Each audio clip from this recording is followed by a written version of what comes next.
정말 엄마 같았어요. 재벌 회장의 아내가 연구소장에게 5천만 원을 건네며 속삭인 그날 밤, 한 소녀의 인생이 조작되었습니다.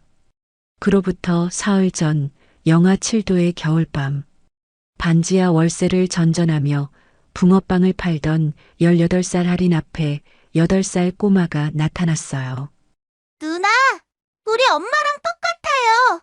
그 한마디에 검은 SUV 안에서 지켜보던 남자의 심장이 멈췄습니다. 세강그룹 회장 강도경. 20년 전 버렸던 첫사랑의 얼굴이 그 소녀에게 그대로 있었으니까요. 과연 숨겨진 충격적인 진실은 무엇일까요? 사연 시작 전 구독과 좋아요를 눌러주시고 어디서 듣고 계신지 댓글 남겨주시면 그곳으로 행운이 가득하기를 바라겠습니다. 영하 7도의 겨울 저녁, 거리는 냉기로 가득했습니다. 오후 6시가 넘어가자 하늘은 어둠에 잠겼고 가로등 불빛만이 흰 입김을 내뿜는 사람들의 발걸음을 비춰주고 있었습니다. 지하철역 앞 작은 공터에 낡은 포장마차 한 대가 서 있었습니다. 파란색 천막이 바람에 펄럭이고 그 안에서는 붕어빵 굽는 기름 냄새가 퍼져나왔습니다. 18살 여고생 하리는 낡은 패딩을 입고 붕어빵 틀 앞에 서서 손이 시려운지 입김을 불어가며 반죽을 부어내고 있었습니다. 하린의 얼굴은 추위로 빨갛게 얼어 있었지만 지나가는 손님들에게는 억지로라도 미소를 지어 보이려고 애쓰는 모습이었습니다. 그녀의 손가락 끝은 동상 때문에 부어올라 있었고 목에 두른 낡은 목도리는 군데군데 실밥이 풀려 있었습니다. 붕어빵 1,000원이에요. 따뜻한 붕어빵 사가세요. 하리는 작은 목소리로 외쳤지만 지나가는 사람들은 대부분 그녀를 지나쳐갔습니다. 요즘은 편의점에서도 붕어빵을 팔고 값도 더 싼 곳이 많았습니다. 하지만 하린에게는 이 포장마차가 유일한 생계 수단이었습니다. 반지하 월세방 45만 원, 외할머니 병원비 한 달에 80만 원. 학교가 끝나면 매일 이곳으로 달려와 밤 11시까지 붕어빵을 구워야 겨우 그 돈을 마련할 수 있었습니다. 손님이 없는 날이면 새벽까지 서 있기도 했습니다. 하리는 붕어빵 틀을 뒤집으며 한숨을 쉬었습니다. 오늘은 손님이 유난히 적었습니다. 지금까지 겨우 7봉지밖에 팔지 못했습니다.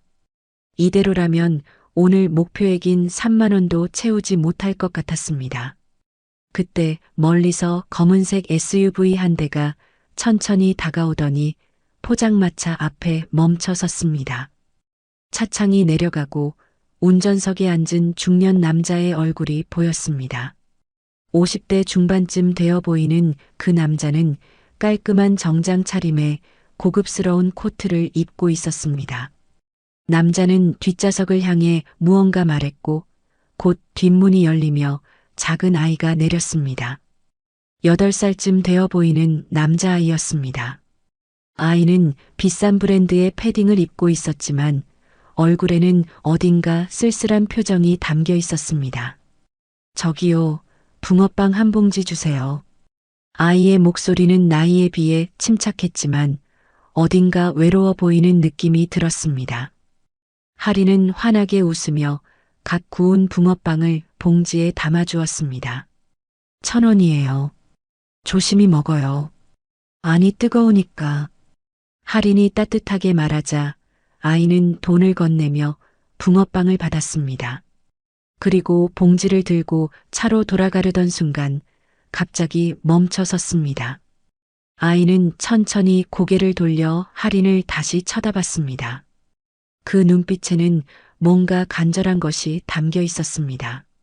마치 오랫동안 그리워하던 무언가를 발견한 사람처럼 아이의 눈동자가 흔들리고 있었습니다. 누나. 아이가 조심스럽게 입을 열었습니다. 누나, 우리 엄마랑 똑같아요. 그 한마디에 하리는 깜짝 놀라 아이를 내려다봤습니다.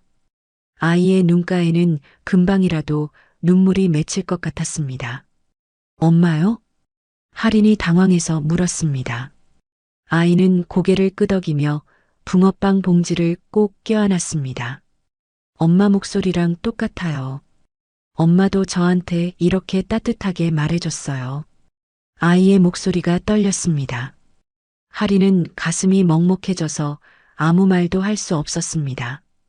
그저 아이를 바라보며 미소를 지어줄 수밖에 없었습니다. 그때 검은 SUV의 운전석에 앉아있던 남자 강도경이 백미러를 통해 이 장면을 지켜보고 있었습니다. 도경의 눈은 포장마차 안할인의 얼굴에 고정되어 있었습니다. 도경의 심장이 세차게 뛰기 시작했습니다.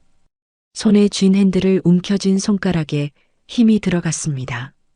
할인의 얼굴 윤곽, 눈매, 미소 짓는 모습, 모든 것이 20년 전 그 여자와 똑같았습니다. 이서진, 도경의 첫사랑이자 가장 사랑했던 여자의 이름이었습니다. 재벌 2세 도경과 꽃집 직원 서진, 신분 차이 때문에 결국 헤어질 수밖에 없었던 그 사랑의 기억이 20년이 지난 지금 겨울밤 포장마차 앞에서 되살아나고 있었습니다. 도경의 눈앞에 과거의 장면들이 스쳐갔습니다. 꽃집 앞에서 서진이 웃던 모습, 빗속에서 함께 우산을 쓰고 걷던 날, 마지막 이별의 순간 눈물을 흘리던 서진의 얼굴. 아빠, 우리 가요. 아들 이안의 목소리에 도경은 정신을 차렸습니다. 이안이 뒷좌석에 올라타며 붕어빵 봉지를 소중하게 안고 있었습니다. 저 누나, 정말 엄마 같았어요. 이안이 다시 한번 말했습니다. 도경은 백미러로 다시 한번 할인을 바라봤습니다. 할인은 다음 손님을 맞이하기 위해 붕어빵 틀을 정리하고 있었습니다. 도경의 머릿속에 한 가지 의문이 스쳐갔습니다. 우연일까? 아니면 불길한 예감이 가슴을 짓눌렀습니다. 서진과 헤어진 후 그녀의 소식을 전혀 듣지 못했습니다. 선대 회장의 명령으로 정략 결혼을 했고 그 이후로는 서진을 찾아볼 수도 없었습니다. 하지만 저 아이는 누구일까? 저렇게 서진과 닮은 아이가 왜 겨울밤 포장마차에서 붕어빵을 팔고 있는 걸까? 도경은 차 시동을 걸며 마지막으로 한 번 더 백미러를 들여다봤습니다. 할인이 추위에 떨며 손에 입김을 불고 있는 모습이 보였습니다. 그 순간 도경의 가슴 한편이 무너져 내리는 느낌이었습니다. 오래전 버렸던 죄책감이 밀려왔습니다. 차는 천천히 움직이기 시작했습니다. 포장마차의 불빛이 점점 멀어졌습니다. 하지만 도경의 머릿속에서는 할인의 얼굴이 지워지지 않았습니다. 서진아, 혹시 내가? 도경의 입술이 떨렸습니다. 20년 전 그날 자신이 선택하지 못했던 사랑의 대가가 지금 눈앞에 나타난 건 아닐까? 그런 불안과 죄책감이 도경의 가슴을 짓눌렀습니다. 검은 SUV는 어둠 속으로 사라졌고 포장마차에는 할인 혼자 남았습니다. 할인은 방금 일어난 일을 생각하며 고개를 갸우뚱했습니다. 엄마랑 똑같다니 무슨 뜻이었을까? 할인은 작게 중얼거리며 다시 붕어빵 틀 앞으로 돌아갔습니다. 찬바람이 천막을 흔들었지만 할인은 멈출 수 없었습니다. 오늘 목표액을 채우려면 아직 한참이나 더 서 있어야 했습니다. 밤은 점점 깊어갔고 포장마차의 작은 불빛만이 겨울밤의 추위를 견디고 있었습니다. 그리고 그 불빛 속에서 할인은 묵묵히 붕어빵을 구워내고 있었습니다. 이것이 첫 번째 만남이었습니다. 운명의 실타래가 풀리기 시작한 겨울밤의 이야기였습니다. 그날 이후 이안은 매일 같은 시간에 포장마차로 찾아왔습니다. 다음 날 저녁 6시 반 할인이 붕어빵 틀을 예열하고 있을 때 익숙한 검은 SUV가 다가왔습니다. 뒷문이 열리고 이안이 내렸습니다. 아이는 학교 가방을 맨 채 조금 주저하는 듯 하더니 천천히 포장마차로 걸어왔습니다. 또 왔구나. 오늘도 붕어빵 먹을래? 할인이 환하게 웃으며 물었습니다. 이하는 고개를 끄덕이며 작은 목소리로 대답했습니다. 네, 누나 붕어빵이 제일 맛있어요. 할인은 갓 구운 붕어빵을 봉지에 담아주며 이한의 얼굴을 자세히 봤습니다. 아이의 눈가에는 피곤함이 배어 있었고 어딘가 외로워 보이는 표정이었습니다. 비싼 옷을 입고 좋은 차를 타고 다니지만 행복해 보이지 않는 아이였습니다. 그렇게 일주일이 지났습니다. 이하는 하루도 빠짐없이 포장마차를 찾아왔습니다.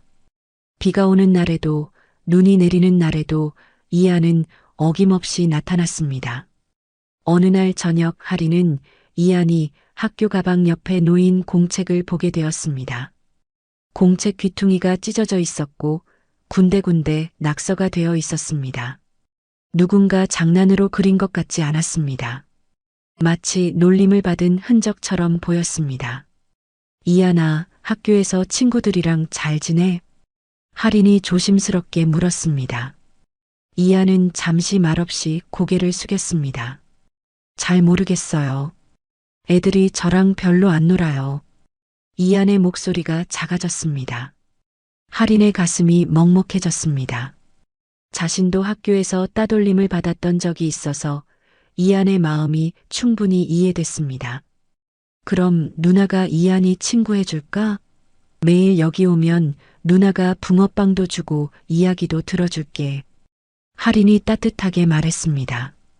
이한의 얼굴에 작은 미소가 번졌습니다. 그날 이후 이한과 할인 사이에는 특별한 유대감이 생기기 시작했습니다. 비가 억수같이 쏟아지던 어느 날 밤, 이한이 우산도 없이 흠뻑 젖은 채로 포장마차 앞에 나타났습니다. SUV는 보이지 않았습니다.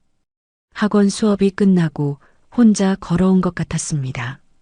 어머, 이한아, 왜 이렇게 젖었어? 할인은 깜짝 놀라 자신이 쓰던 낡은 우산을 이한에게 씌워주고 포장마차 천막 안으로 데려왔습니다. 그리고 자신의 낡은 수건으로 이한의 머리와 옷을 닦아주었습니다. 괜찮아요, 누나. 저 혼자 갈 수 있어요. 이한이 말했지만 할인은 고개를 저었습니다. 안 돼. 감기 걸리면 어떡해. 잠깐만 기다려. 할인은 붕어빵 4개를 봉지에 담아 이한에게 건넸습니다. 오늘은 서비스야. 집에 가서 따뜻하게 먹어. 이한의 눈가에 눈물이 맺혔습니다. 아이는 붕어빵 봉지를 꼭 안고 작게 속삭였습니다. 고마워요, 누나. 그날 밤 이한은 집으로 돌아가면서 계속 뒤를 돌아봤습니다. 포장마차의 작은 불빛이 빗속에서 흐릿하게 빛나고 있었습니다. 할인이 손을 흔들어주는 모습이 보였습니다. 이한의 마음속에 따뜻한 감정이 피어올랐습니다. 엄마가 돌아가신 지 5년이 지났지만 엄마의 기억은 점점 희미해져 갔습니다. 하지만 오늘 할인이 자신을 챙겨주는 모습에서 엄마의 모습이 겹쳐 보였습니다. 며칠 후 이한의 생일이 다가왔습니다. 이한은 생일이 별로 기쁘지 않았습니다. 아빠는 항상 바빴고 할머니와 집사들은 형식적인 축하만 해줄 뿐이었습니다. 친구들도 없었습니다. 그날 저녁 이한은 학교가 끝나자마자 포장마차로 달려갔습니다. 할인은 평소와 다르게 활짝 웃으며 이한을 기다리고 있었습니다. 이한아, 오늘 내 생일이지? 생일 축하해. 이한은 깜짝 놀라 할인을 쳐다봤습니다. 자신의 생일을 어떻게 알았을까요? 저번에 학생증 떨어진 거 주웠을 때 봤어. 오늘이 내 생일이더라. 할인이 말하며 특별한 봉지 하나를 꺼냈습니다. 그 안에는 하트 모양으로 구운 붕어빵이 5개 들어 있었습니다. 하트 붕어빵이야. 누나가 특별히 만든 거야. 생일 선물이야. 할인의 목소리는 따뜻했고 진심이 담겨 있었습니다. 이한의 눈에서 눈물이 주르르 흘러내렸습니다. 누나, 이하는 더 이상 말을 잇지 못했습니다. 태어나서 처음으로 진심 어린 생일 축하를 받은 것 같았습니다. 비싼 선물도 큰 파티도 아니었지만 할인이 건넨 하트 붕어빵은 이한에게 세상에서 가장 소중한 선물이었습니다. 고맙습니다, 누나. 이게 제일 좋은 생일 선물이에요. 이한은 붕어빵 봉지를 가슴에 꼭 안았습니다. 할인은 이한의 머리를 쓰다듬어주며 미소 지었습니다. 그날 밤 이한은 집으로 돌아왔습니다. 거대한 저택의 식탁에는 도경과 할머니 그리고 가정부들이 준비한 생일 케이크가 놓여 있었습니다. 생일 축하한다, 이한아. 도경이 말했지만 그의 목소리에는 피곤함이 묻어 있었습니다. 회사 일로 정신이 없었던 도경은 아들의 생일조차 제대로 챙기지 못하고 있었습니다. 이하는 케이크 촛불을 끄고 나서 입을 열었습니다. 아빠, 저 오늘 정말 좋은 선물 받았어요. 도경이 고개를 들었습니다. 무슨 선물? 이하는 가방에서 하트 붕어빵 봉지를 꺼내 보였습니다. 붕어빵 누나가 주신 거예요. 하트 모양이에요. 누나가 엄마 같아요. 이한의 목소리에는 행복함이 가득했습니다. 도경의 손이 멈췄습니다. 붕어빵 누나. 그 말을 들은 순간 도경의 머릿속에 며칠 전 포장마차 앞에서 봤던 할인의 얼굴이 떠올랐습니다. 누나가 엄마 같다고? 도경이 조심스럽게 물었습니다. 이하는 고개를 끄덕였습니다. 네. 목소리도 똑같고 저한테 따뜻하게 해주시는 것도 똑같아요. 누나 보면 엄마 생각나요. 도경은 아무 말도 할 수 없었습니다. 가슴속에서 무언가 꿈틀거렸습니다. 그날 밤 포장마차에서 봤던 할인의 모습이 계속 머릿속을 맴돌았습니다. 식사가 끝나고 도경은 서재로 들어갔습니다. 오래된 서랍을 열고 먼지 쌓인 사진첩을 꺼냈습니다. 20년 전 이서진과 함께 찍은 사진들이 가득했습니다. 도경은 사진 속 서진의 얼굴을 한참 동안 바라봤습니다. 그리고 며칠 전 봤던 할인의 얼굴을 떠올렸습니다. 눈매, 미소, 얼굴 윤곽. 모든 것이 너무나 닮아 있었습니다. 혹시, 설마, 도경의 입술이 떨렸습니다. 불가능한 상상이 머릿속을 채웠습니다. 20년 전 서진과 헤어진 후 그녀에 대해 아무것도 알지 못했습니다. 선대 회장의 명령으로 그녀를 찾을 수도 없었습니다. 하지만 정말 만약에 서진이 자신의 아이를 임신했었다면, 그리고 그 아이가 지금 포장마차에서 붕어빵을 팔고 있다면, 도경은 사진을 내려놓고 창밖을 바라봤습니다. 어둠 속에서 도시의 불빛들이 반짝이고 있었습니다. 어딘가 저 불빛 속에서 할인이 추위에 떨며 붕어빵을 팔고 있을 것입니다. 도경의 가슴 속에 오래된 죄책감과 새로운 의심이 동시에 밀려왔습니다. 그는 서재 책상 앞에 앉아 깊은 한숨을 내쉬었습니다. 내가 무엇을 놓친 걸까? 도경은 작게 중얼거렸습니다. 그날 밤 그는 잠들 수 없었습니다. 할인의 얼굴과 서진의 얼굴이 계속해서 겹쳐지며 그를 괴롭혔습니다. 이것이 운명의 두 번째 실타래였습니다. 붕어빵 하나로 시작된 작은 인연이 점점 커져가고 있었습니다. 20년 전 2005년 봄 26살의 도경은 아버지가 운영하는 세강그룹의 전무로 일하고 있었습니다. 재벌 2세로 태어난 그는 어릴 때부터 모든 것이 정해진 삶을 살아왔습니다. 무엇을 입을지, 누구를 만날지, 어떤 일을 할지, 심지어 누구와 결혼할지까지 모두 선대 회장의 뜻에 따라 움직여야 했습니다. 그런 도경에게 처음으로 자유를 느끼게 해준 사람이 있었습니다. 바로 이서진이었습니다. 서진은 회사 근처 작은 꽃집에서 일하는 평범한 직원이었습니다. 22살의 그녀는 항상 환한 미소를 지으며 손님들을 맞이했습니다. 가난했지만 밝고 긍정적인 성격의 소유자였습니다. 도경이 서진을 처음 본 것은 우연이었습니다. 회사 로비에 놓을 화분을 배달하러 온 서진이 무거운 화분을 들다가 넘어질 뻔한 순간 도경이 그녀를 붙잡아 주었습니다. 괜찮으세요? 도경의 목소리에 서진은 고개를 들었습니다. 그 순간 도경의 심장이 크게 뛰었습니다. 서진의 맑은 눈동자와 환한 미소가 도경의 마음을 사로잡았습니다. 네, 감사합니다. 정말 죄송해요. 서진이 얼굴을 붉히며 말했습니다. 그날 이후 도경은 자주 그 꽃집을 찾았습니다. 업무상 필요하다는 핑계로 꽃을 주문하고 서진과 짧은 대화를 나누는 것이 도경의 유일한 낙이 되었습니다. 몇 달 후 도경은 용기를 내어 서진에게 고백했습니다. 저와 함께 저녁 식사하시겠어요? 서진은 잠시 망설였지만 결국 고개를 끄덕였습니다. 그렇게 둘의 비밀 연애가 시작되었습니다. 도경은 서진과 함께 있을 때만큼은 재벌 2세가 아닌 평범한 남자가 될 수 있었습니다. 서진은 도경의 지위나 돈이 아닌 그 자체를 사랑해 주었습니다. 도경 씨는 웃을 때가 제일 멋있어요. 회사에서는 항상 딱딱한 표정인데 저랑 있을 때는 진짜 행복해 보여요. 서진의 말에 도경은 진심으로 행복했습니다. 그는 서진과 평생을 함께하고 싶다고 생각했습니다. 하지만 행복은 오래가지 못했습니다.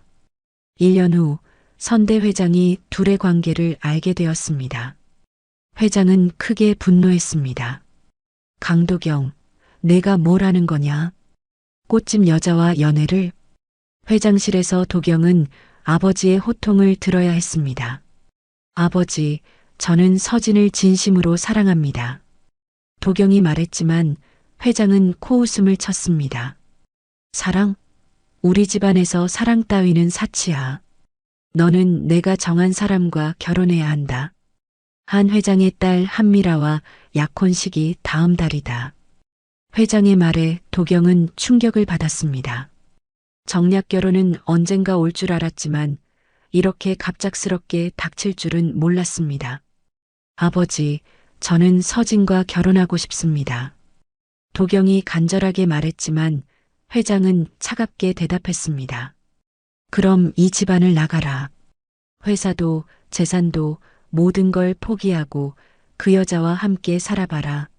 내가 할 수 있겠냐? 회장의 눈빛은 차갑고 단호했습니다.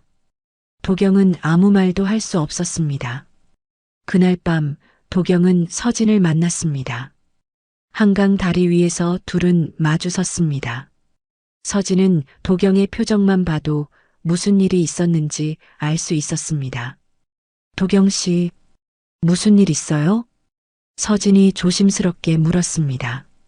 도경은 한참을 말없이 서 있다가 입을 열었습니다. 서진아, 미안해. 나 다음 달에 약혼식이 잡혔어. 서진의 얼굴이 창백해졌습니다. 그녀의 눈에서 눈물이 주르르 흘러내렸습니다. 그럼 우리는? 서진의 목소리가 떨렸습니다. 도경은 고개를 숙인 채 대답했습니다. 헤어져야 해. 아버지가 우리 관계를 절대 허락하지 않으실 거야. 서진은 눈물을 닦으며 웃으려고 애썼습니다. 괜찮아요. 저도 알고 있었어요. 언젠가는 이렇게 될 거라는 거.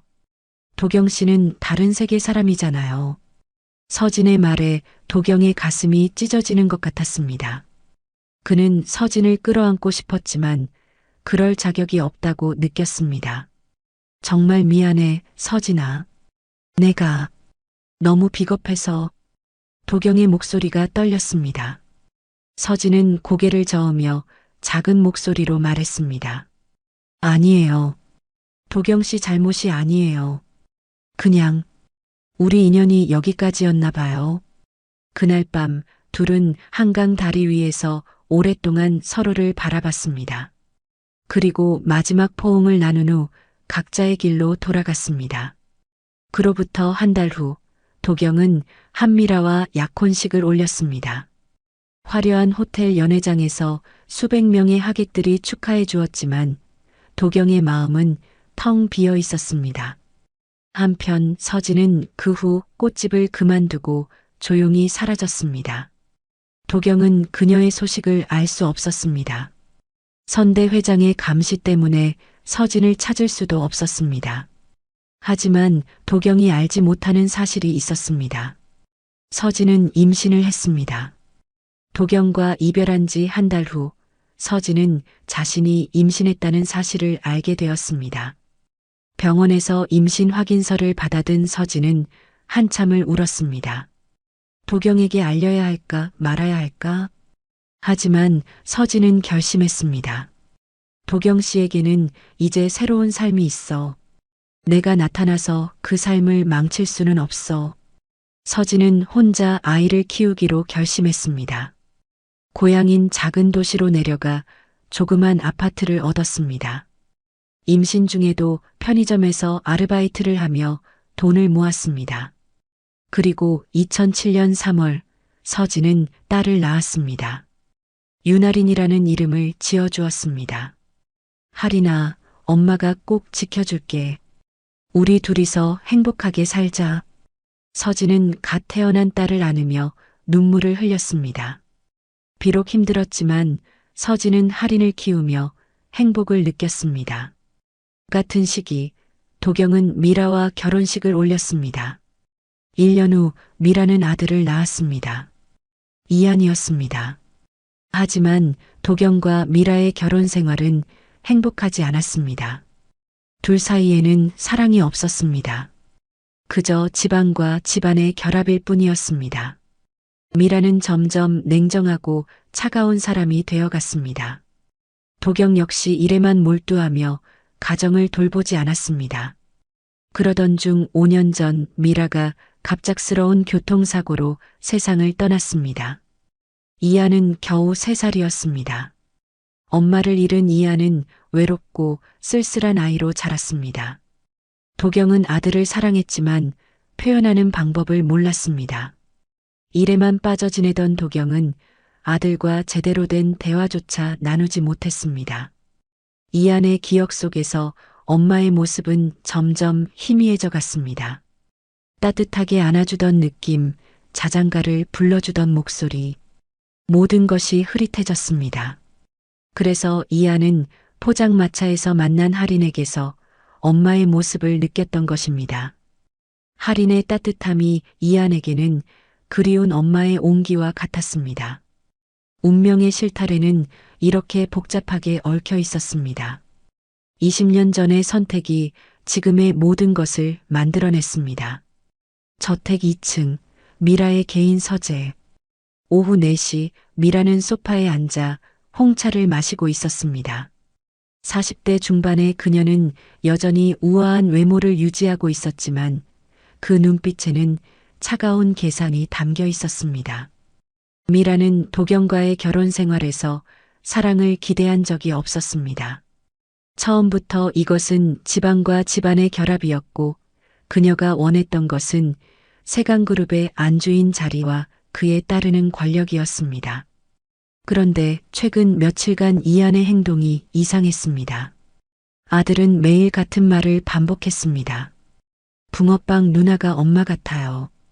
처음에는 대수롭지 않게 여겼습니다. 아이가 포장마차 여자에게 정이 들었나 보다 싶었습니다. 하지만 이안이 계속해서 그 말을 반복하자 미라의 본능이 경고음을 울렸습니다. 더 이상한 것은 남편의 태도였습니다. 도경은 며칠 전부터 어딘가 심란한 표정으로 서재에 틀어박혀 있었습니다. 무언가 고민하는 듯한 모습이었습니다. 미라는 참지 못하고 비서실장 김 비서를 불렀습니다. 김 비서, 지하철역 앞 포장마차에서 붕어빵 파는 여자 있죠? 그 아이에 대해 조사해봐요. 이름, 나이, 가족관계, 모든 걸 알아오세요. 미라의 목소리는 차갑고 단호했습니다. 김 비서는 고개를 숙이며 대답했습니다. 알겠습니다, 사모님. 이틀 후, 김 비서가 두꺼운 서류 봉투를 들고 미라의 서재로 찾아왔습니다. 사모님, 조사 결과입니다. 미라는 서류를 받아들고 천천히 읽기 시작했습니다.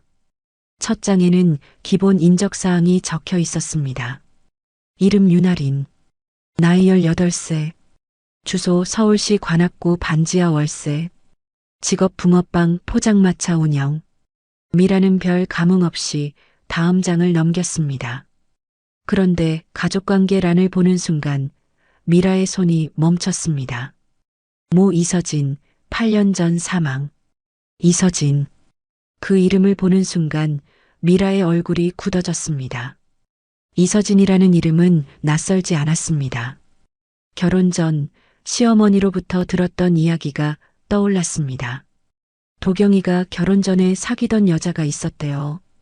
꽃집 직원이었다는데 이서진인가 뭔가 하는 이름이었어요. 물론 그 여자는 이제 없으니 신경 쓸 필요 없어요. 미라의 심장이 빠르게 뛰기 시작했습니다. 손에 든 서류가 떨렸습니다. 설마 이 아이가. 미라는 급히 서류를 더 뒤적였습니다. 할인의 생년월일을 확인했습니다. 2007년 3월 15일. 미라는 계산기를 꺼내 날짜를 계산했습니다. 도경과 이서진이 헤어진 시기는 2006년 가을이었습니다. 그리고 할인이 태어난 것은 그로부터 약 5개월에서 6개월 후였습니다. 시기가 딱 맞아떨어졌습니다. 미라의 얼굴이 창백해졌습니다. 손이 부들부들 떨렸습니다. 차가운 땀이 등줄기를 타고 흘러내렸습니다. 이럴 수가. 남편의 숨겨진 딸이라는 거야? 미라는 소파에서 벌떡 일어났습니다. 서재를 왔다 갔다 하며 생각에 잠겼습니다. 만약 할인이 정말 도경의 딸이라면 모든 것이 달라집니다. 세강그룹의 상속 구도가 완전히 흔들릴 것입니다. 지금까지 이안이 유일한 후계자였지만 만약 할인이 도경의 딸로 인정받는다면 재산 분할이 일어날 것입니다. 더 큰 문제는 도경의 마음이었습니다. 미라는 알고 있었습니다. 도경이 자신을 사랑한 적이 없다는 것을, 도경의 마음속에는 여전히 첫사랑 이서진이 있다는 것을, 만약 도경이 할인을 자신의 딸로 받아들인다면 그것은 곧 이서진의 흔적을 품에 안는 것과 같았습니다. 도경은 할인을 통해 이서진을 기억하고 그리워할 것입니다. 안 돼. 절대 안 돼. 미라는 이를 악물었습니다. 지금까지 쌓아온 모든 것을 잃을 수는 없었습니다. 세강그룹 안주인의 자리, 재산, 권력, 모든 것을 지켜야 했습니다. 미라는 즉시 전화기를 집어들었습니다. 첫 번째 전화는 구청의 고위 간부에게 걸었습니다. 저예요, 한미라. 부탁 하나 할게요. 미라의 목소리는 다시 차갑고 침착해졌습니다. 지하철역 앞 포장마차들 있잖아요. 특히 붕어빵 파는 여자의 포장마차. 그거 강제 철거 좀 해주세요. 예고 없이 강하게요. 전화 너머로 당황한 목소리가 들렸습니다. 그건 좀. 절차가. 미라는 차갑게 웃으며 말했습니다. 저번에 구청 신청사 건립 때 저희 회사가 얼마나 협조했는지 기억하시죠? 그리고 다음 달 구청장님 재선거 있으시죠? 우리 회사 후원금이 필요하실 텐데요. 전화 너머가 잠시 조용해졌습니다. 그리고 곧 조심스러운 대답이 돌아왔습니다. 알겠습니다. 내일 당장 처리하겠습니다. 미라는 만족스럽게 전화를 끊었습니다. 하지만 이것만으로는 부족했습니다. 더 확실한 보험이 필요했습니다. 미라는 두 번째 전화를 걸었습니다. 이번에는 세강병원 연구소장에게였습니다. 소장님, 저 한미라예요. 급하고 중요한 일이 있어서 연락드렸어요. 미라는 목소리를 낮추며 은밀하게 말했습니다. 혹시 나중에 회장님이 혈연 검사를 의뢰하실 수도 있어요. 윤아린이라는 여자애와의 친자 확인 검사요. 전화 너머에서 놀라는 기척이 들렸습니다. 그건 미라는 단호하게 말을 이었습니다. 만약 그런 검사가 들어온다면 결과는 반드시 불일치로 나와야 해요. 무슨 수를 써서라도요. 이해하시겠어요? 연구소장의 목소리가 떨렸습니다. 사모님, 그건 의료윤리에. 소장님, 미라의 목소리가 얼음처럼 차가워졌습니다. 소장님 아드님이 지금 미국 유학 중이시죠? 그 학비와 생활비 누가 대주는지 아시죠? 그리고 소장님 연구실에 들어가는 연구비 그것도 우리 재단에서 나가는 거 아시죠? 협박이었습니다. 노골적이고 직접적인 협박이었습니다. 전화 너머에서 긴 침묵이 흘렀습니다. 그리고 마침내 작고 떨리는 목소리가 들렸습니다. 알겠습니다, 사모님. 만약 그런 검사가 들어온다면 조치하겠습니다. 미라는 만족스럽게 미소를 지었습니다. 잘 생각하셨어요. 소장님도 가족이 있으시니까요.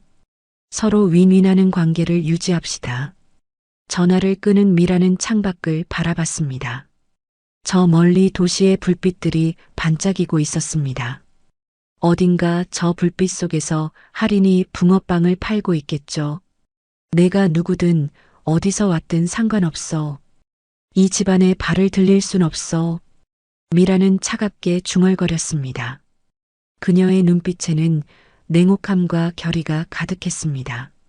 악은 이미 시작되었습니다. 순진한 하리는 아직 아무것도 모르고 있었지만 보이지 않는 곳에서 거대한 음모가 그녀를 향해 다가오고 있었습니다. 미라는 서류를 책상 서랍 깊숙이 감추고 자물쇠를 채웠습니다. 그리고 거울 앞에 서서 표정을 가다듬었습니다. 완벽한 미소를 지은 그녀는 다시 우아한 재벌가의 안주인 모습으로 돌아갔습니다. 하지만 그 우아한 가면 뒤에는 무시무시한 계획이 숨어 있었습니다. 다음 날 오후 2시, 하리는 평소처럼 포장마차를 준비하고 있었습니다. 오늘은 날씨가 좋았습니다.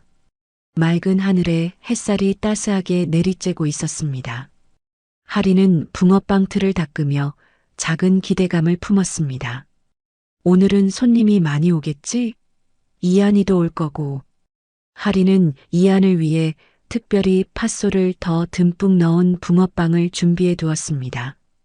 지난번 이한이 팥이 많이 든 붕어빵을 좋아한다고 말했었거든요. 하지만 오후 3시가 되어도 이한은 나타나지 않았습니다. 하리는 조금 이상하다고 생각했지만 아마 학원 시간이 바뀌었나 보다 싶었습니다. 그때였습니다. 멀리서 큰 트럭 소리가 들렸습니다.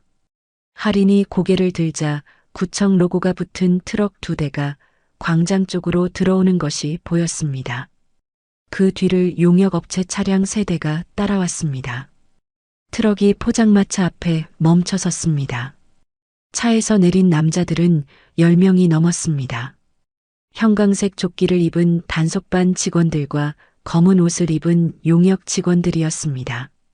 하린의 심장이 빠르게 뛰기 시작했습니다. 불길한 예감이 들었습니다. 여기 포장마차 운영자가 누구야? 단속반장으로 보이는 남자가 큰 소리로 물었습니다. 하린은 떨리는 목소리로 대답했습니다. 저예요. 무슨 일이세요? 단속반장은 서류 하나를 하린 앞에 내밀었습니다. 불법 노점상 즉시 철거 명령이야. 지금 당장 짐 싸서 나가. 하린은 깜짝 놀라 서류를 받아들었습니다. 손이 떨려서 글자가 제대로 읽히지 않았습니다. 예고도 없이 갑자기요? 저는 영업 허가증도 있고 위생 검사도 통과했는데요. 하린이 당황해서 말했습니다. 하지만 단속반장은 냉정하게 대답했습니다. 상부 지시야. 오늘 이 구역 전체 정비한다고 했어. 빨리 치워. 하린은 무릎이 후들거렸습니다. 허가증을 보여주려고 가방을 뒤졌지만 단속반장은 관심조차 없었습니다. 시간 없어. 지금 안 치우면 우리가 강제로 처리한다. 단속반장이 손짓을 하자 용역 직원들이 포장마차 쪽으로 다가왔습니다. 하리는 황급히 포장마차 앞을 막아섰습니다. 잠깐만요. 제발 잠깐만 기다려주세요. 할머니 병원비. 이게 저희 유일한 생계수단이에요. 하린의 목소리가 떨렸습니다. 눈에서 눈물이 흘러내렸습니다. 하지만 용역 직원들은 아랑곳하지 않았습니다. 비켜. 일 방해하지 마. 덩치 큰 용역 직원이 하린의 어깨를 거칠게 밀었습니다.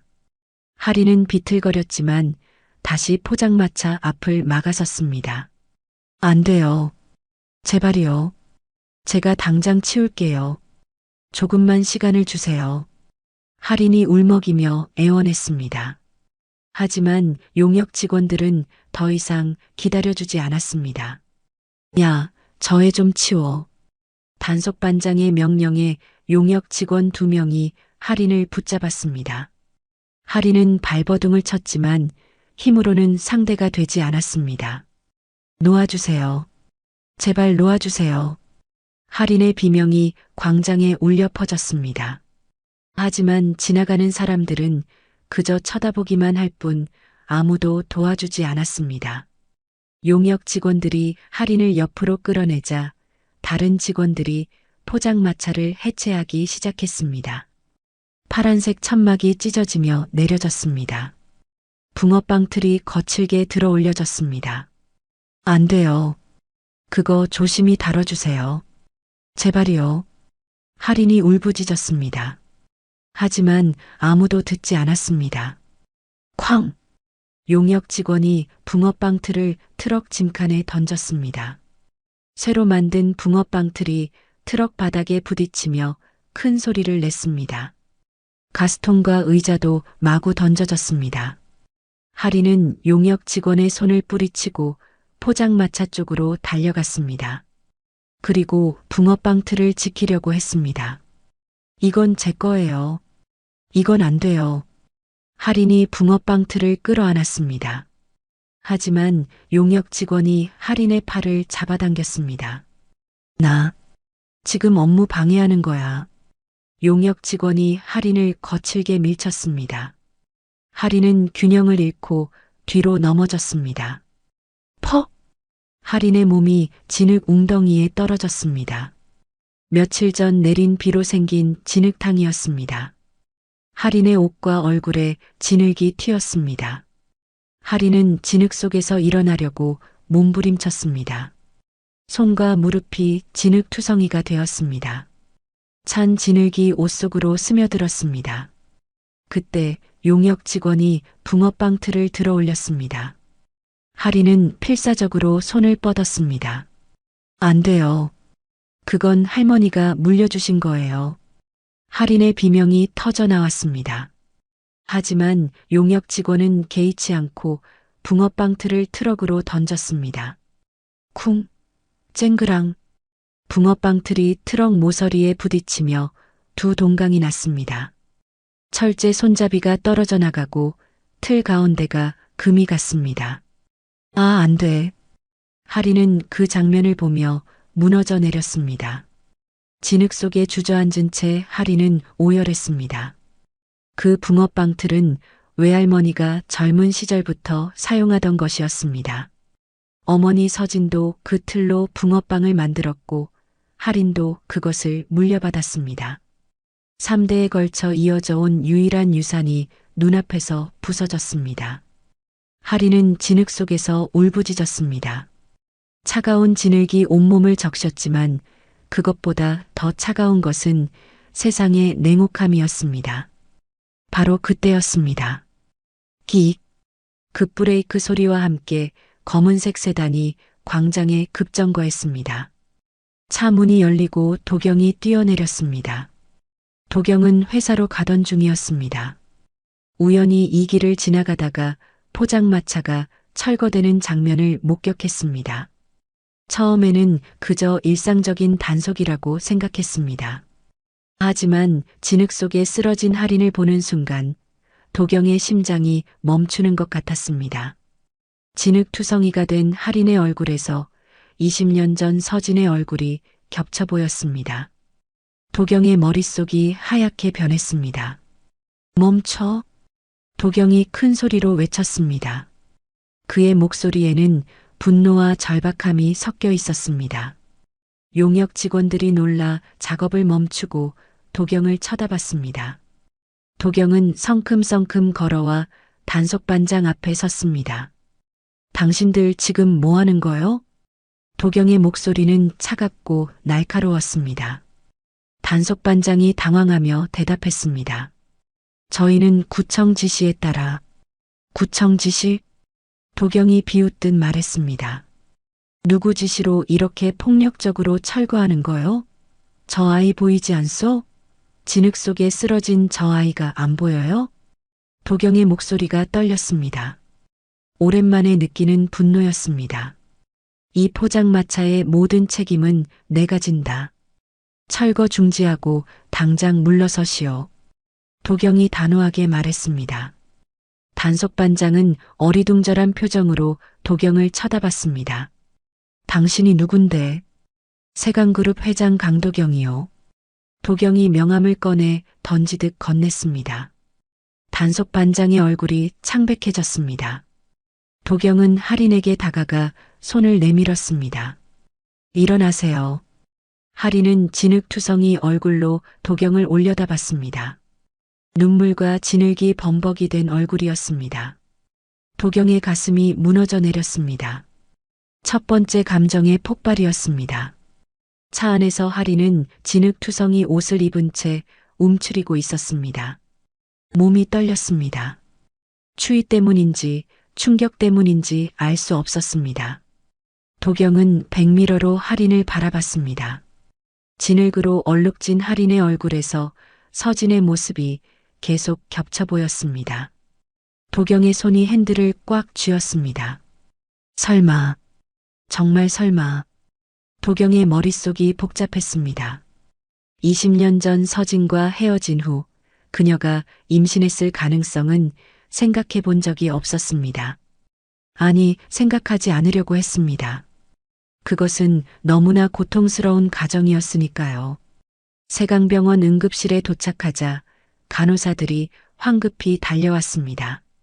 세강그룹 회장이 직접 환자를 데려온 것은 처음 있는 일이었습니다. 회장님, 무슨 일이십니까? 수간호사가 놀라 물었습니다. 도경은 할인을 가리키며 말했습니다. 이 아이 좀 봐주세요.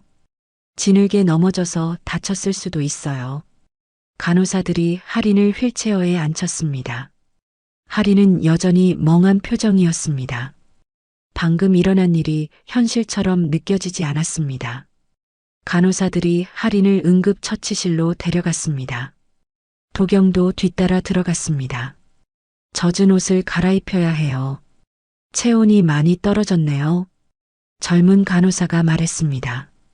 그리고 할인의 옷을 벗기기 시작했습니다. 할인은 너무 지쳐서 저항할 힘도 없었습니다.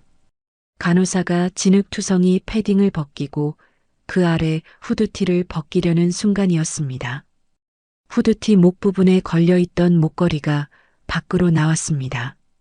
작고 낡은 은빛 목걸이였습니다. 펜던트 안에는 작은 사진이 들어 있었습니다. 간호사가 목걸이를 조심스럽게 다루려고 펜던트를 열었습니다. 그 순간 도경의 시선이 그 사진에 고정되었습니다. 사진 속에는 두 사람이 있었습니다. 젊은 남자와 여자. 남자는 20대 중반의 도경 자신이었고 여자는 서진이었습니다. 20년 전 한강 데이트를 하던 날 찍은 사진이었습니다. 도경의 심장이 멈추는 것 같았습니다. 숨이 막혔습니다. 손이 부들부들 떨렸습니다. 이게 도경의 목소리가 떨렸습니다. 간호사가 놀라 도경을 쳐다봤습니다. 회장님, 괜찮으세요? 하지만 도경은 대답하지 못했습니다. 그는 할인을 바라봤습니다. 하리는 여전히 멍한 표정으로 앉아 있었습니다. 도경은 한 걸음 다가가 떨리는 손으로 목걸이를 집어들었습니다. 사진을 자세히 들여다봤습니다. 틀림없었습니다. 자신과 서진의 사진이었습니다. 왜 이 아이가 이 사진을 가지고 있는 거지? 왜? 도경의 머릿속이 하얗게 변했습니다. 죄책감과 충격, 그리고 뭔가 알 수 없는 감정이 밀려왔습니다. 간호사가 할인의 옷을 갈아입히고 따뜻한 담요를 덮어주었습니다. 할인은 조금씩 정신을 차렸습니다. 괜찮아요? 도경이 조심스럽게 물었습니다. 할인은 고개를 끄덕였습니다. 그리고 자신의 목걸이가 도경 손에 있는 것을 보고 깜짝 놀랐습니다. 제 목걸이. 할인이 손을 내밀었습니다. 도경은 목걸이를 돌려주며 떨리는 목소리로 물었습니다. 이 사진, 어디서 난 거예요? 할인은 목걸이를 꼭 쥐며 작은 목소리로 대답했습니다. 엄마 유품이에요. 엄마가 돌아가시기 전에 저한테 주셨어요. 엄마가. 도경의 입술이 떨렸습니다. 엄마는 언제 돌아가셨어요? 할인의 눈에서 눈물이 흘러내렸습니다. 8년 전이요.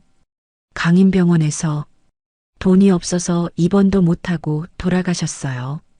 도경은 그 말을 듣는 순간 온몸이 얼어붙는 것 같았습니다. 강인병원. 세강그룹이 운영하는 병원 중 하나였습니다. 강인병원이라고요? 도경의 목소리가 떨렸습니다. 할인은 고개를 끄덕이며 울먹였습니다. 네. 엄마가 폐렴에 걸려서 응급실에 갔는데 선입금 200만 원을 내야 입원할 수 있대요. 저희한테는 그런 돈이 없었어요. 그래서 그냥 집으로 돌아왔고 그날 밤 엄마가 돌아가셨어요. 할인은 더 이상 말을 잇지 못하고 울음을 터뜨렸습니다. 도경은 가슴이 찢어지는 것 같았습니다. 내가 운영하는 병원에서 서진이. 도경의 눈앞이 캄캄해졌습니다. 죄책감이 거대한 파도처럼 밀려왔습니다. 20년 전 서진을 떠나보낸 것도 모자라 그녀가 죽을 때도 도움을 주지 못했습니다. 아니, 자신의 병원이 그녀를 외면했습니다. 도경은 자리에서 벌떡 일어나 복도로 나갔습니다. 비서실장 박 비서를 급히 불렀습니다. 박 비서, 지금 당장 강인병원 전산실로 가세요. 8년 전 이서진이라는 환자 기록을 찾아보세요. 모든 기록을 다 가져오세요. 도경의 목소리는 다급했습니다. 박 비서는 놀랐지만 즉시 고개를 숙였습니다. 알겠습니다, 회장님. 2시간 후 박 비서가 두꺼운 파일을 들고 돌아왔습니다. 회장님 찾았습니다. 도경은 파일을 받아들고 급히 읽기 시작했습니다. 기록에는 분명히 적혀 있었습니다. 환자명 이서진. 입원 신청일 2017년 11월 3일. 증상 급성 폐렴. 처리 결과 선입금 미납으로 입원 거부. 도경의 손이 떨렸습니다. 기록 아래에는 당시 담당 의사의 메모도 있었습니다. 환자 상태 위중함. 즉시 입원 필요. 그러나 병원 규정상 선입금 없이는 입원 불가. 환자 가족에게 통보 후 귀가 조치. 도경은 파일을 내려놓고 벽에 기대섰습니다. 무릎에 힘이 풀렸습니다. 내가 만든 시스템이 서진을 죽인 거야. 도경의 얼굴에서 눈물이 흘러내렸습니다. 50이 넘은 나이에 처음으로 흘리는 눈물이었습니다. 박 비서가 조심스럽게 물었습니다. 회장님, 혹시 저 아이가. 도경은 고개를 끄덕였습니다. DNA 검사를 해봐야 해요. 지금 당장. 도경은 다시 응급처치실로 돌아갔습니다. 할인은 여전히 담요를 덮고 앉아 있었습니다. 할인 씨. 도경이 조심스럽게 불렀습니다. 할인이 고개를 들었습니다. 제가 부탁이 하나 있어요. DNA 검사를 해보고 싶어요. 저와 당신의. 하리는 놀란 표정으로 도경을 쳐다봤습니다. DNA 검사요? 왜요? 도경은 깊게 숨을 들이쉬고 말했습니다. 당신 어머니 이서진 씨, 저와 아는 사이였어요. 오래전에. 하린의 눈이 커졌습니다. 도경은 계속 말했습니다. 혹시 당신이 제 딸일 수도 있어요. 하린은 그 말을 듣고 얼어붙었습니다. 머릿속이 하얗게 변했습니다. 저가 아버님의. 하린의 목소리가 떨렸습니다. 도경은 고개를 끄덕였습니다. 확실하지는 않아요. 하지만 확인해 봐야 해요. 제발 검사에 동의해 주세요. 하린은 한참을 말없이 앉아 있다가 천천히 고개를 끄덕였습니다. 그날 밤 세강병원 연구소에서 DNA 샘플이 채취되었습니다. 도경과 하린의 혈액 샘플이었습니다. 연구소장은 샘플을 받아들고 미라에게 받았던 지시를 떠올렸습니다. 손이 떨렸습니다. 어떻게 해야 하지? 운명의 수레바퀴가 돌아가기 시작했습니다. 사흘 후 세강병원 연구소. 오전 10시 도경과 하린은 연구소장실 앞에서 만났습니다. 둘 다 긴장한 표정이었습니다. 하린의 손은 떨리고 있었고 도경의 얼굴은 창백했습니다. 연구소장이 문을 열고 두 사람을 맞이했습니다. 그의 얼굴에는 이상한 긴장감이 배어 있었습니다. 들어오세요. 연구소장의 목소리가 약간 떨렸습니다. 세 사람은 책상을 사이에 두고 마주 앉았습니다. 연구소장은 책상 위에 봉투를 집어들었습니다. 손이 미세하게 떨리고 있었습니다. 그는 봉투를 뜯어 서류를 꺼냈습니다. 검사 결과가 나왔습니다. 연구소장이 서류를 펼쳤습니다. 도경과 하리는 숨을 죽이고 그를 바라봤습니다. 강도경 씨와 윤아린 씨의 DNA 친자 확인 검사 결과. 연구소장이 잠시 말을 멈췄습니다. 그리고 깊게 숨을 들이쉬었습니다. 친자 관계가 없는 것으로 확인되었습니다. 그 말이 떨어지는 순간 방 안의 공기가 얼어붙었습니다. 하린의 얼굴에서 혈색이 사라졌습니다. 입술이 파르르 떨렸습니다. 가슴속에 있던 작은 희망이 산산조각 났습니다. 사흘 동안 하린은 몰래 꿈을 꿨습니다. 혹시 정말로 도경이 자신의 아버지라면 어떨까? 더 이상 혼자가 아니게 되는 것은 아닐까? 아버지의 사랑을 받을 수 있는 것은 아닐까? 하지만 그 모든 희망이 한순간에 무너졌습니다. 그렇군요. 하린은 애써 웃으려고 했습니다. 입가에 억지 미소를 지었지만 눈에서는 눈물이 흘러내렸습니다. 알려주셔서 감사합니다. 하린은 자리에서 일어났습니다. 다리에 힘이 풀렸지만 넘어지지 않으려고 이를 악물었습니다. 도경은 하린을 말리려고 손을 뻗었습니다. 하린 씨, 잠깐. 하지만 하린은 고개를 저었습니다. 괜찮아요. 저 이제 가볼게요. 하린은 서둘러 연구소장실을 나갔습니다. 복도를 걸어가는 하린의 발걸음은 비틀거렸습니다. 엘리베이터를 타고 1층으로 내려온 하린은 병원 밖으로 나갔습니다. 차가운 바람이 얼굴을 스쳤습니다. 하린은 병원 뒷길로 걸어갔습니다. 사람들의 시선을 피하고 싶었습니다. 골목 모퉁이를 돌자 더 이상 참을 수 없었습니다. 하린은 벽에 기대선 채 주저앉았습니다. 그리고 오열했습니다. 엄마, 엄마. 하린은 엄마를 불렀습니다. 지금 이 순간 세상에서 가장 그리운 사람은 엄마였습니다. 왜 이렇게 힘들까요? 왜 희망을 가지게 만들었을까요? 차라리 처음부터 아무 기대도 하지 않았다면 이렇게 아프지 않았을 텐데. 하린은 한참을 울었습니다. 지나가는 사람들이 쳐다봤지만 신경 쓰지 않았습니다. 한편 병원 3층 복도 끝. 미라가 창문 너머로 이 장면을 내려다보고 있었습니다. 골목에 주저앉아 우는 하린의 모습이 작게 보였습니다. 미라의 입가에 만족스러운 미소가 번졌습니다. 잘했어. 연구소장, 돈값을 제대로 하네.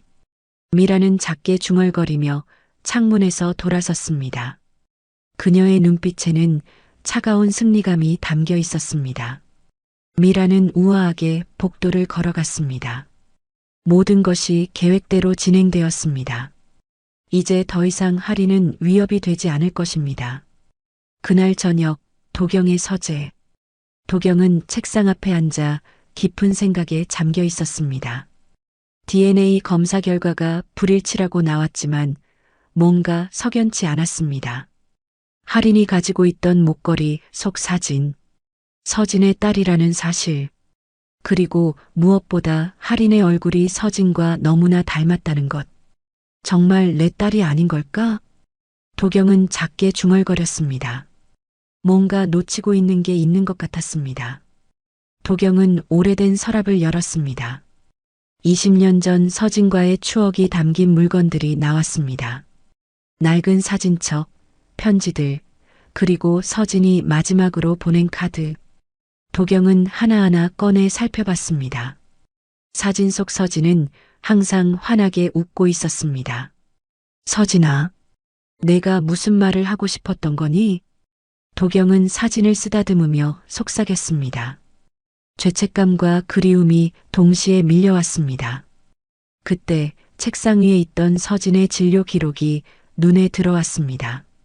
도경은 다시 한번 기록을 자세히 읽었습니다. 환자 보호자 딸 윤아린, 환자와의 관계 친딸. 도경의 눈이 그 부분에 고정되었습니다. 친딸. 하리는 분명히 서진의 딸이었습니다. 그렇다면 아버지는 누구일까? 도경은 계산기를 꺼내 날짜를 다시 계산했습니다. 하린의 생일은 2007년 3월 15일. 자신과 서진이 헤어진 것은 2006년 가을. 시기가 정확히 맞아떨어졌습니다. 이상해. 너무 이상해. 도경은 다시 DNA 검사 결과를 꺼내봤습니다. 분명히 불일치라고 적혀 있었습니다. 하지만 도경의 본능은 뭔가 잘못되었다고 속삭이고 있었습니다. 같은 시각 할인의 반지하 월세방. 할인은 집으로 돌아와 외할머니 마림을 보살피고 있었습니다. 할머니는 병세가 깊어져 거의 누워만 계셨습니다. 할인아, 오늘 무슨 일 있었니? 얼굴이 안 좋구나. 할머니가 걱정스러운 목소리로 물었습니다. 할인은 고개를 저으며 웃었습니다. 아니에요, 할머니. 괜찮아요. 하지만 할머니는 손녀를 너무 잘 알았습니다. 무슨 일인지 할머니한테 말해보렴. 할인은 더 이상 참을 수 없어서 할머니 품에 안겼습니다. 그리고 DNA 검사 이야기를 들려줬습니다. 할머니, 저 혹시 아빠를 찾은 줄 알았어요. 근데 아니래요. 할인의 목소리가 떨렸습니다. 할머니는 손녀의 등을 토닥이며 말했습니다. 괜찮아, 우리 할인아. 할머니가 있잖니. 할인은 할머니 품에서 한참을 울었습니다.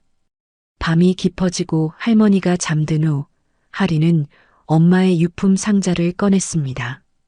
오래된 나무 상자였습니다. 상자 안에는 엄마의 물건들이 정리되어 있었습니다.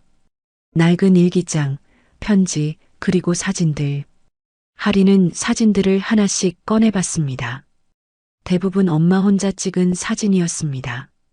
하지만 한 장의 사진이 할인의 손에서 멈췄습니다. 젊은 남녀가 함께 찍은 사진이었습니다. 여자는 엄마 서진이었고 남자는. 할인은 사진을 자세히 들여다봤습니다. 어디선가 본 듯한 얼굴이었습니다. 이 사람, 혹시? 할인의 심장이 빠르게 뛰기 시작했습니다. 다음 날 아침 할인은 사진을 들고 세강병원으로 향했습니다. 박 비서를 만나기 위해서였습니다. 비서님, 이 사진 좀 봐주세요. 할인이 사진을 내밀었습니다. 박 비서는 사진을 받아들고 깜짝 놀랐습니다. 이건 회장님이시네요. 젊으셨을 때 박 비서의 말에 하리는 얼어붙었습니다. 회장님이요? 강도경 회장님? 하린의 목소리가 떨렸습니다. 박 비서는 고개를 끄덕였습니다. 네. 20년쯤 전 사진 같은데요. 이 여자분은 제 엄마예요. 하린이 작은 목소리로 대답했습니다. 박 비서와 하린은 서로를 바라봤습니다. 둘 다 같은 생각을 하고 있었습니다. DNA 검사 결과가 틀렸을지도 모른다고 박 비서는 의심을 품었습니다. 20년간 도경을 보자 하면서 그의 직감이 틀린 적이 거의 없었습니다. 회장님이 하린을 자신의 딸이라고 느낀다면 분명히 이유가 있을 것이었습니다. 박 비서는 은밀하게 조사를 시작했습니다. 먼저 연구소의 내부 시스템에 접근했습니다. 도경의 승인하에 모든 기록을 열람할 권한을 받았습니다. 박 비서는 밤낮으로 자료를 뒤졌습니다. 사흘 후 박 비서는 이상한 점을 발견했습니다. DNA 샘플 이동 기록에 빈틈이 있었습니다. 샘플이 채취된 후 연구소로 이동하는 과정에서 20분간의 공백이 있었습니다. 박 비서는 CCTV 영상을 확인했습니다. 그날 밤 11시 연구소장이 혼자 실험실로 들어가는 모습이 찍혀 있었습니다. 그리고 30분 후 나왔습니다. 왜 한밤중에 혼자 실험실에 있었을까? 박 비서는 더 깊이 파고들었습니다. 연구소장의 계좌 내역을 조회했습니다. 세강그룹 임원급의 권한으로 가능한 일이었습니다. 그리고 발견했습니다. DNA 검사가 진행된 바로 다음 날 연구소장의 계좌에 5천만 원이 입금되어 있었습니다. 입금자는 익명 계좌였지만 추적해보니 그 돈은 미라의 비자금 계좌에서 나온 것이었습니다. 박 비서는 모든 증거를 파일로 정리했습니다. CCTV 영상, 샘플 이동 기록, 계좌 이체 내역, 연구소 내부 메모. 모든 것이 한 가지 진실을 가리키고 있었습니다. DNA 검사가 조작되었다는 것을 박 비서는 즉시 도경에게 보고했습니다. 회장님, 큰일입니다. 도경의 서재에서 박 비서는 두꺼운 파일을 펼쳐 보였습니다. 도경은 서류를 읽어내려가며 얼굴이 점점 굳어졌습니다. 이게 정말입니까? 도경의 목소리가 떨렸습니다. 분노와 충격이 뒤섞인 목소리였습니다. 네, 회장님. 모든 증거가 있습니다. DNA 검사가 조작되었습니다. 박 비서의 말에 도경은 주먹으로 책상을 내리쳤습니다. 쾅! 책상 위의 물건들이 흔들렸습니다. 도경의 얼굴은 분노로 붉게 달아올랐습니다. 내 딸일지 모르는 아이의 인생을 가지고 장난을 쳤다는 거야? 도경의 목소리가 떨렸습니다. 오랜만에 느끼는 격한 분노였습니다. 누구 짓입니까? 누가 지시했어요? 도경이 물었습니다. 박 비서는 잠시 망설이다 대답했습니다. 사모님입니다. 그 말에 도경은 얼어붙었습니다. 미라, 자신의 아내가 이런 일을 저질렀다니. 도경은 깊게 숨을 들이쉬었습니다. 그리고 차갑게 명령했습니다. 내일 오전 10시 본사 이사회 회의실에 미라, 연구소장, 병원장을 소집하세요. 박 비서는 고개를 숙였습니다. 알겠습니다, 회장님. 다음 날 오전 10시 세강그룹 본사 20층 이사회 회의실. 거대한 타원형 테이블 앞에 미라, 연구소장, 병원장이 앉아 있었습니다. 세 사람 모두 긴장한 표정이었습니다. 특히 연구소장은 얼굴이 창백했습니다. 손이 떨려서 물컵을 제대로 잡지 못할 정도였습니다. 회의실 문이 열리고 도경이 들어왔습니다. 그의 얼굴은 차갑고 단호했습니다. 도경은 상석에 앉았습니다. 그리고 세 사람을 차례로 쳐다봤습니다. 오늘 여러분을 부른 이유는 간단합니다. 도경이 입을 열었습니다. 그의 목소리는 낮고 위협적이었습니다. DNA 검사 조작건입니다. 그 말이 떨어지자 연구소장의 얼굴이 더욱 창백해졌습니다. 미라는 태어난 척했지만 눈빛이 흔들렸습니다. 도경은 박 비서에게 눈짓했습니다. 박 비서가 증거 서류들을 테이블 위에 펼쳤습니다. CCTV 영상입니다. 연구소장님이 한밤중에 혼자 실험실에 들어가는 모습이죠. 박 비서가 첫 번째 서류를 가리켰습니다. 그리고 이건 계좌 이체 내역입니다. 검사 다음 날 5천만 원이 입금되었네요. 출처는 사모님의 비자금 계좌입니다. 박 비서의 말에 회의실이 술렁였습니다. 병원장은 놀라 미라를 쳐다봤습니다.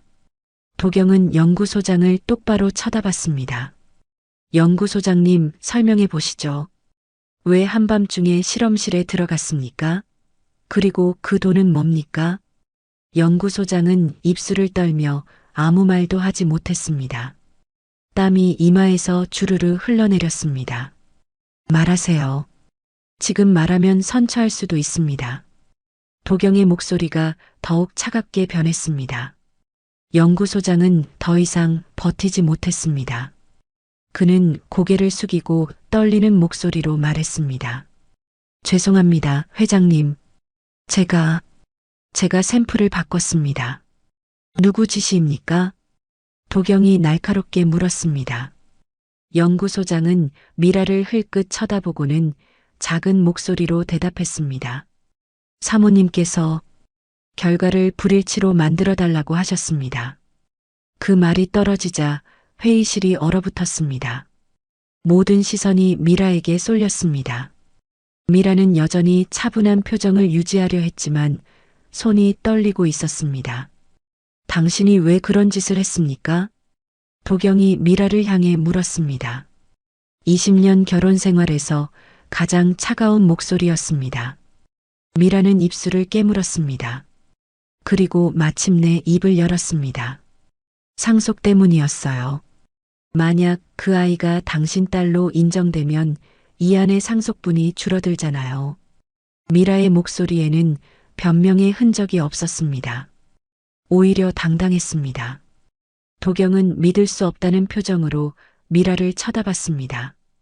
당신은 돈 때문에 한 아이의 인생을 망쳤단 말입니까? 도경의 목소리가 떨렸습니다. 이 안을 위해서였어요. 제 아들을 지키기 위해서요. 미라가 대답했습니다. 도경은 더 이상 말을 잇지 못했습니다. 20년을 함께 살았지만 이 여자를 전혀 몰랐던 것 같았습니다. 연구소장, 병원장, 당신들은 오늘부로 직위해제입니다. 그리고 수사기관에 이 사건을 의뢰하겠습니다. 도경이 차갑게 말했습니다. 미라 씨, 당신은 이사직에서 물러나십시오. 그리고 이혼 절차를 밟겠습니다. 미라의 얼굴이 창백해졌습니다. 하지만 그녀는 아무 말도 하지 않았습니다. 도경은 회의실을 나갔습니다. 그리고 즉시 박 비서에게 지시했습니다. 외부 독립기관 두 곳에 DNA 재검사를 의뢰하세요.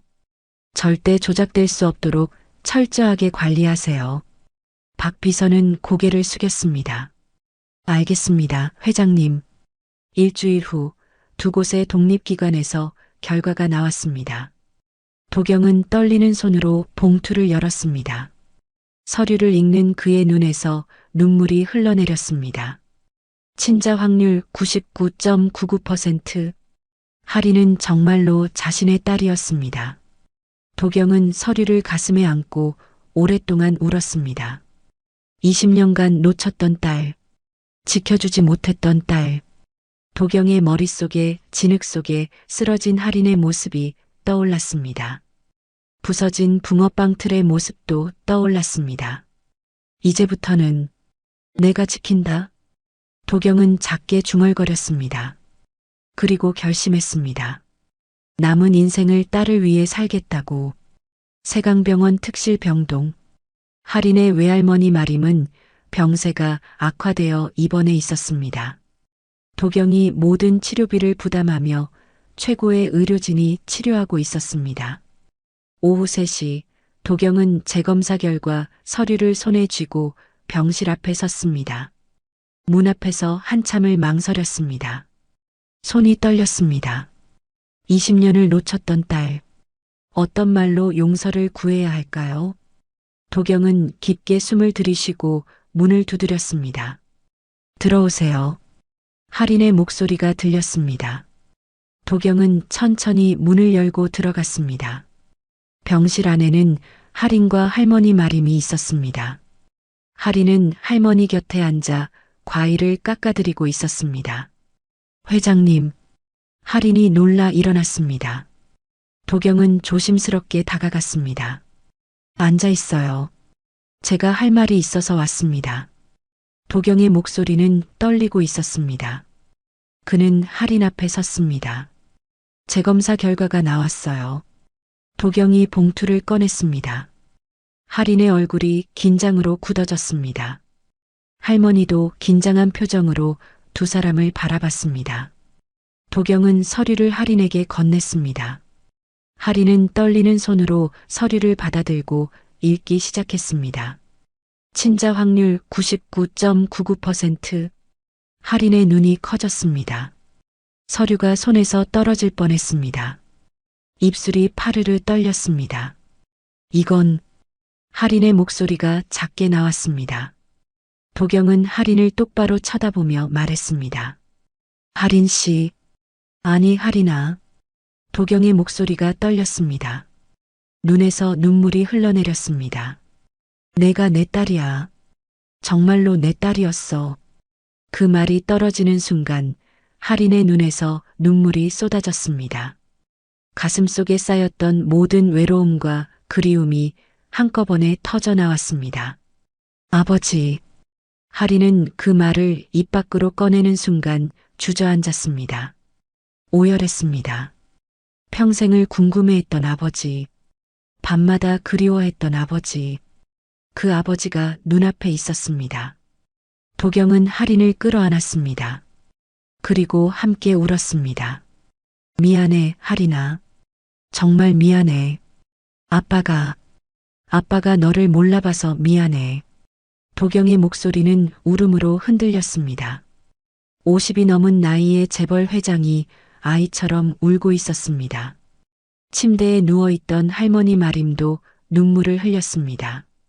손녀가 평생 그리워하던 아버지를 만나는 모습을 보니 가슴이 벅차올랐습니다. 한참을 울고 나서 도경은 할인을 놓아주고 할머니 앞으로 갔습니다. 할머님.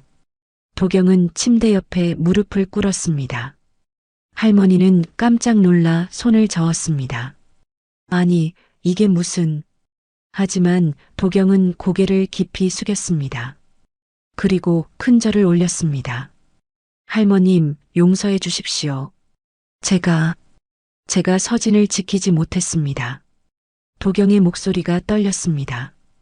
제 병원에서 서진이 돈이 없어 치료를 받지 못하고 돌아가셨다는 걸 알았습니다.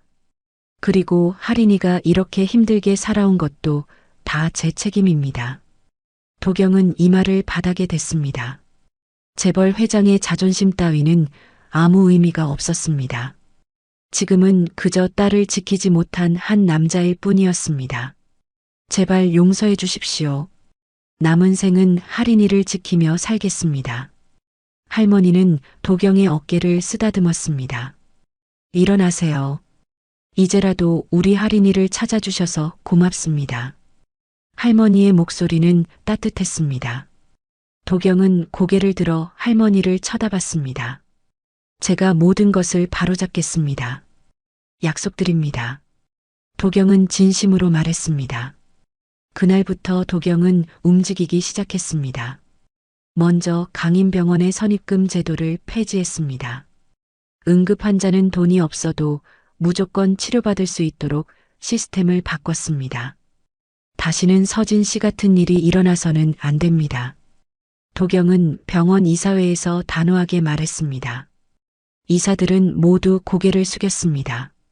다음으로 부패에 연루된 인사들을 모두 정리했습니다. 연구소장은 물론이고 뇌물을 받았던 병원 간부들, 비리에 가담했던 직원들까지 모두 조사해서 처벌했습니다. 세강그룹은 일주일간 큰 혼란을 겪었습니다. 하지만 도경은 흔들리지 않았습니다. 정의가 바로 서지 않으면 회사도 의미가 없습니다. 도경의 말에 임직원들은 자세를 바로잡았습니다. 미라는 이사직에서 물러났습니다. 이혼 절차도 시작되었습니다. 미라는 끝까지 저항했지만 도경의 결심은 확고했습니다. 우리는 이제 끝입니다. 이안의 엄마로서는 존중하지만 더 이상 제 아내는 아닙니다. 도경의 차가운 선언에 미라는 할 말을 잃었습니다. 그리고 도경은 재단을 설립했습니다. 이름은 서진은혜재단이었습니다. 재단 설립 기념식 날 도경은 할인의 손을 잡고 무대에 올랐습니다. 수백 명의 기자들과 하객들 앞에서 도경은 말했습니다. 이 재단은 제 첫사랑 이서진을 기리기 위해 만들었습니다. 서진은 가난했지만 누구보다 따뜻한 마음을 가진 사람이었습니다. 도경의 목소리가 떨렸습니다. 하지만 저는 그녀를 지키지 못했습니다. 그래서 이 재단을 통해 서진 같은 사람들을 돕고자 합니다. 재단은 저소득층 의료비 지원, 소년소녀가장 장학금, 노점상 창업 지원 등 다양한 사업을 펼쳤습니다. 도경은 할인을 쳐다보며 말했습니다. 할인아, 이 재단의 첫 출발은 내 이름으로 시작하자. 내가 이 재단의 상징이 되어주렴. 할인은 눈물을 흘리며 고개를 끄덕였습니다. 네, 아버지. 제가 엄마의 뜻을 이어가겠습니다. 그날 밤 도경은 할인을 데리고 저택으로 돌아왔습니다. 이안이 현관에서 기다리고 있었습니다. 아빠, 이 누나가. 이안이 조심스럽게 물었습니다. 도경은 할인의 어깨에 손을 올리며 말했습니다. 이안아, 이분은 내 누나야. 내 친누나. 이안의 눈이 커졌습니다. 그리고 곧 환하게 웃었습니다. 붕어빵 누나가 진짜 누나였어요? 이안이 기쁘게 말했습니다. 할인은 이안을 끌어안았습니다. 그래, 이안아. 누나가 앞으로 잘 챙겨줄게. 세 사람은 포옹했습니다. 오랜 시간 흩어졌던 가족이 다시 모이는 순간이었습니다. 긴 겨울이 끝나고 있었습니다. 그리고 따뜻한 봄이 오고 있었습니다.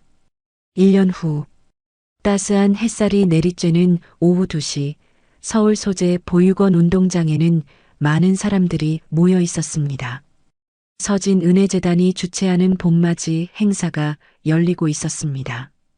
보육원 아이들과 자원봉사자들이 함께 어울려 웃고 떠들며 즐거운 시간을 보내고 있었습니다. 운동장 한편에 작은 포장마차가 설치되어 있었습니다. 하지만 1년 전에 낡은 포장마차가 아니었습니다. 깨끗하고 예쁜 노란색 천막에 할인인의 따뜻한 붕어빵이라는 간판이 붙어 있었습니다. 포장마차 앞에는 19살이 된 할인이 서 있었습니다. 깔끔한 앞치마를 두른 할인은 환한 미소를 지으며 붕어빵을 굽고 있었습니다. 1년 전과는 완전히 달라진 모습이었습니다. 얼굴에는 생기가 돌았고 눈빛은 밝았습니다. 무엇보다 행복해 보였습니다. 할인은 지금 명문대학교 식품영양학과 1학년에 재학 중이었습니다. 전액 장학금을 받으며 공부하고 있었고 동시에 서진은혜재단의 홍보대사로도 활동하고 있었습니다. 누나, 이거 뒤집어야 되는 거 아니에요? 할인 옆에서 9살 이안이 붕어빵 틀을 가리키며 물었습니다. 이안은 작은 앞치마를 두르고 누나를 열심히 돕고 있었습니다. 오, 잘 봤다, 이안아. 역시 우리 조수님은 눈썰미가 좋네. 할인이 웃으며 붕어빵 틀을 뒤집었습니다. 노릇노릇하게 잘 구워진 붕어빵이 나왔습니다. 와, 예쁘다. 저는 이모 조수예요. 이안이 자랑스럽게 말했습니다. 요즘 이안은 할인을 이모라고 불렀습니다. 사실은 친누나이지만 나이 차이가 많이 나서 이모라고 부르는 게 더 자연스러웠습니다. 보육원 아이들이 줄을 서서 붕어빵을 받아갔습니다. 언니, 이거 진짜 맛있어요. 오빠 하나 더 주세요.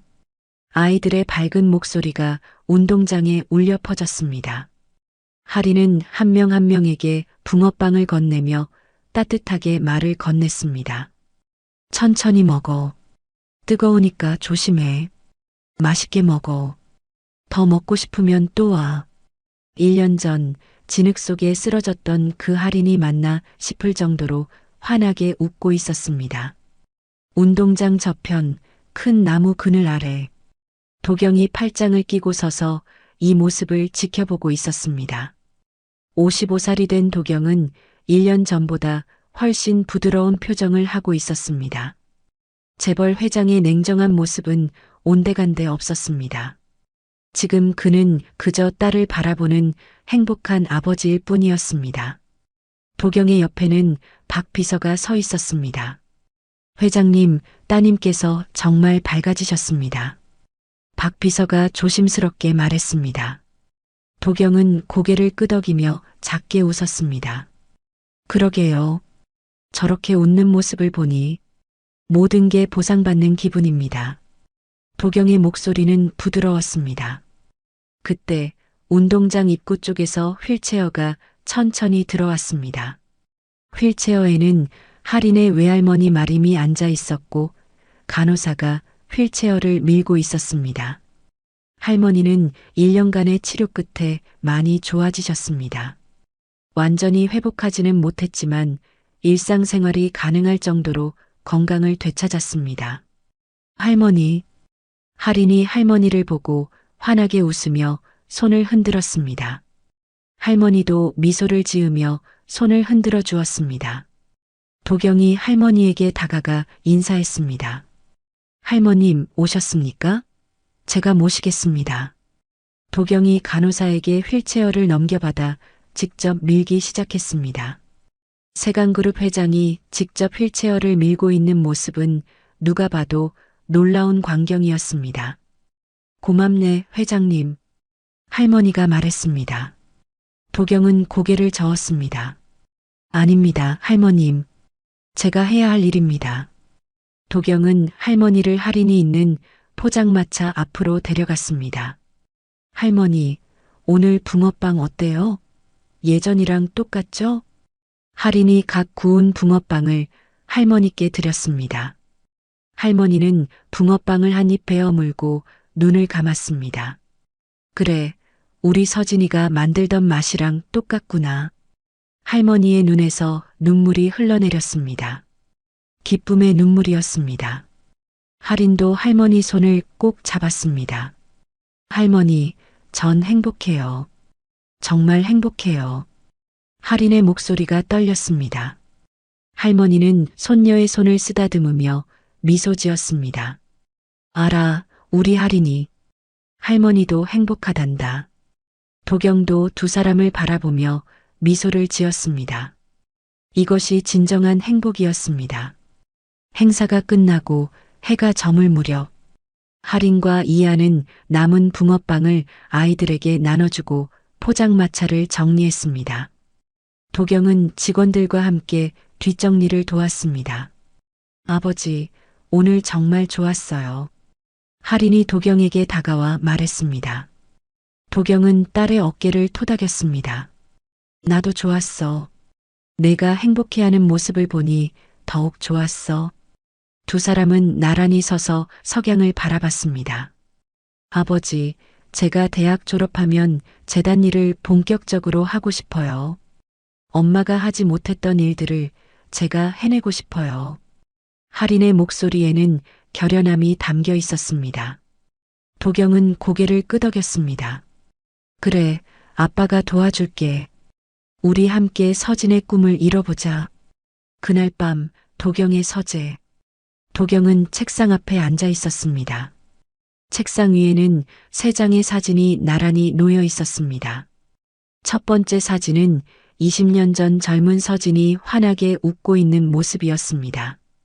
두 번째 사진은 오늘 포장마차에서 붕어빵을 굽고 있는 할인의 모습이었습니다. 세 번째 사진은 이한이 누나 옆에서 밝게 웃고 있는 모습이었습니다. 도경은 세 장의 사진을 바라보며 작게 미소 지었습니다. 그리고 조용히 중얼거렸습니다. 서진아, 우리 딸 잘 컸어. 내가 보고 싶어 하던 그 모습으로 자랐어. 도경의 눈에서 눈물이 한 방울 떨어졌습니다. 미안해. 이렇게 늦게 찾아서.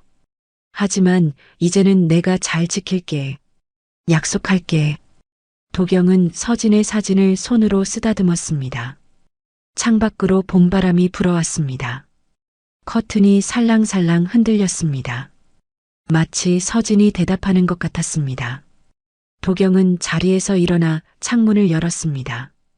시원한 봄바람이 얼굴을 스쳤습니다. 붕어빵 한 봉지 덕분에 우리 집의 긴 겨울이 끝났어. 도경은 하늘을 올려다보며 작게 웃었습니다. 그렇게 긴 이야기는 끝이 났습니다. 하지만 새로운 이야기가 시작되고 있었습니다. 할인과 이한, 그리고 도경과 할머니, 네 사람의 새로운 가족 이야기가 이제 막 시작되고 있었습니다. 포장마차의 작은 불빛에서 시작된 기적. 그 기적은 계속해서 이어질 것입니다. 때로는 작은 붕어빵 한 봉지가 운명을 바꿉니다. 겨울밤 포장마차의 작은 온기가 얼어붙은 마음을 녹이고 잃어버린 사랑을 되찾게 만듭니다. 우리는 모두 누군가의 따뜻한 한마디, 작은 관심 하나로 구원받을 수 있습니다.